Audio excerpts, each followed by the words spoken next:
I just showed a house this afternoon, and it was quite an experience. The grass was knee-high to me. I'm pretty short, but still really high. The buyer commented that he thought he would lose me in the yard. So let's have a chat about vacant houses once people move out, but they're still on the market. So obviously you need to do things to your vacant house. If you're moving out of state or out of town, you need to make arrangements for people to still take care of it. So very, very basic stuff here. The grass in that place was not mowed, and it was definitely knee-high on me. I was afraid for my buyer to walk around in the yard. I thought maybe he would get some itchy chiggers or something on him. So make sure that when you move away, that your house is still being taken care of, that the yard's being mowed.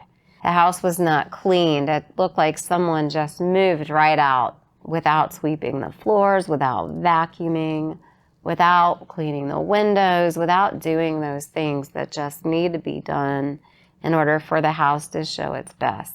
There was debris in the yard and on the roof of the shed that it looked like it had been there for quite some time.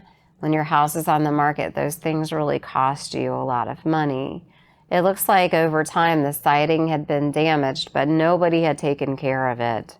And I've got to tell you that sometimes those little things here and there aren't such a big deal, especially when you have furniture in the house and, you know, it's looks like there are signs of life. But once that house goes vacant, all of those things are just magnified.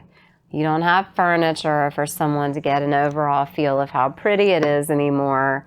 And believe me, the kitchen in this house was beautiful. It had been redone.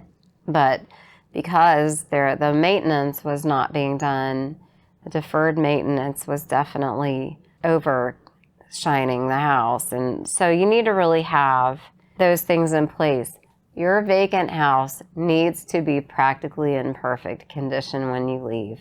It cannot. It is unforgiving when they're vacant for you to have dirt on the floor or untidy, undusted areas of your house. It really needs to be in just clean and in good repair to sell.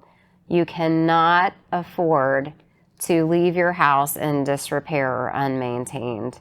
Normally anyway when you're selling, but especially not when it's vacant. Those flaws just get magnified by the fact that there's nothing else there to help out. So vacant houses should be freshly painted. They should be cleaned from top to bottom. Bring a cleaner in even when the house is vacant to clean that place. Get it professionally cleaned.